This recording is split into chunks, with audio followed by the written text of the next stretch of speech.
If you want to make changes in your private studio, in your teaching business, but you are low-key terrified of what your current clients are going to think, I can guarantee you that you, my dear friend, suffer from technobabble syndrome.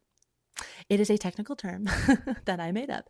And technobabble really comes up in two different ways. So, the way that I think about it for our world, especially if you're a voice teacher, a music teacher, anything, well, and really any teacher, we are going to use teaching language when it comes to anything that we are posting. So, head voice, mix, chest voice, vocal folds, right? Balance, coordination, resistance, airflow. Like these things, they are kind of what they are, but at the same time, if we are using them too much and we are not actually defining what these things are, we are going to lose our people. We're going to lose even our students because they don't talk like we do.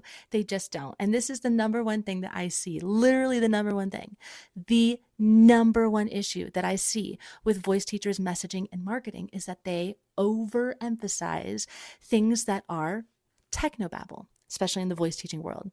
Technobabble in the other way could also be for business. And so it's funny about teachers is that, teachers are good learners. And so if you're learning things like, ooh, subscriptions are a really great way to make money, memberships, that's really hot and trendy, right? And you hear these buzzwords, these business words, then you start actually using that language when you are marketing to your students. So let's say that you are transitioning your studio model into something totally different. And maybe you go from, taking payments per lesson or maybe every other week or something like that to something more monthly and more recurring. And then when you are typing out the email or you're typing out the FAQs or whatever it is that you are going to share with your students about these changes, you start using words like subscription, right? We're moving to a subscription model now. And here's the thing, it might be a subscription and it might be a membership and it might be a whatever the heck it is. But when you start using that language, especially to market and sell it, it's no wonder that you're low-key terrified of what your students are going to think because intuitively you feel a little weird about it. And so what we want to do, here's what you want to do. We are going to get rid of technobabble as much as possible. And I know it's really hard and it's going to come up and it's going to be okay. But anytime you spot it, we got to shift it. And so here's what you do instead.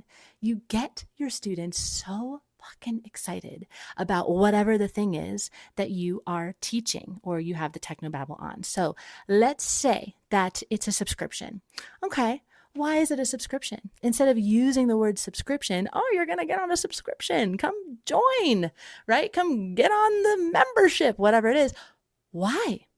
Why did you decide to make it that model? What's in it for them? What's in it for them? Because yes, it helps you as a business owner. It sure does. We love subscriptions and memberships, but what is in it for your students? And if you can define that, that's the language that we want to use. That's not technobabble. That's relatability. That's conversational. And that is persuasive. And so you want to really look at that everything. Head voice. Why do we call it head voice? Well, what's in it for them? What is head voice, right? How can you further define it? This is going to be absolutely key in any and everything that you ever market and you ever do, especially if you are transitioning your students to some other model, right? So if you're transitioning them into some other way of doing things, you're raising your prices, you're changing your schedule, you're doing whatever it is that feels kind of scary, and that's why you're low-key terrified, I guarantee you that if you shift your messaging and you really focus on what's in it for them and you get rid of your technobabble, not only are they going to be more attracted to it, you are going to feel so much better marketing it because it is actually honest and it's actually authentic.